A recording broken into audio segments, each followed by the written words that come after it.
Judgment and Democracy. Your Majesty, ladies and gentlemen, the title of my speech today is Judgment and Democracy. There are, as we read in our daily papers and also see on television, many organisations and terrorist groups facing dilemmas at the present time. Coming to immediate mind is Al-Qaeda and its leader, Osama bin Laden. There is also the Taliban, now filtering back into Afghanistan from Pakistan, and recently we've had Hezbollah in Lebanon, backed by the Assyrians and the Iranians, also in a struggle with Israel. But there is one organisation in the Western world facing the biggest and gravest dilemma of all time. In fact, the biggest dilemma in history, ever. This organisation was simply called Majestic. The history of the organisation called Majestic is in itself a truly remarkable story. An organisation that started small but is now colossal. Its dilemma is when to formally announce that extraterrestrial contact has been established. This to a fledgling and a squabbling world, but also a world that has to grow up quickly in the not too distant future. For once it has been formally stated, we will, whether we like it or not, have moved into a completely new era. It's a strange fact that virtually everyone in the Western world has heard of Al-Qaeda and knows its spiritual leader, but barely anyone has heard of an organisation called Majestic, let alone know who its leaders are. Yet, it is this very organisation that is going to direct and shape the future for mankind. For we as a species are slowly but surely entering into a new community with a lot of help from our friends. But it is this organisation's timetable and the manner in which it does so, also the implications to our peoples of just how Majestic does formally announce that extraterrestrial contact has been established, that concerns me.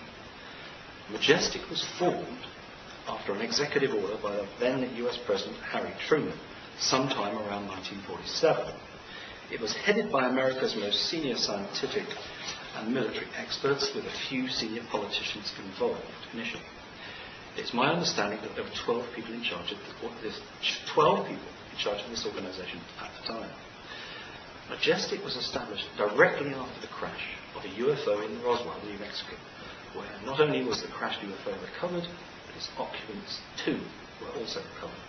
In addition, prior to this crash, there were numerous UFO sightings and incidents during the Second World War, and directly afterwards. It was then that the President, Harry Truman, realised that something extraordinary was happening around the world and over America. It was not long before it was established that UFOs were real and not an illusion. That they were extraterrestrial in origin. Finally, that they were not pilotless objects but had occupants flying them. Majestic was then given a mandate to try and establish contact with the extraterrestrials visiting Earth. This, I believe, was achieved around the early 1950s. Contact was not only sought with one group of visitors, but was established with others as well.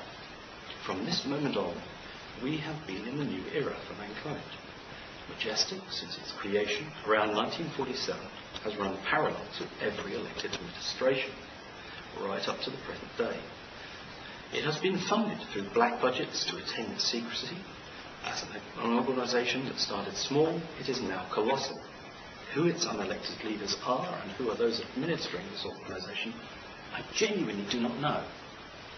Since 1947, this organisation and its members have faced literally unimaginable dangers in the dealings with extraterrestrials.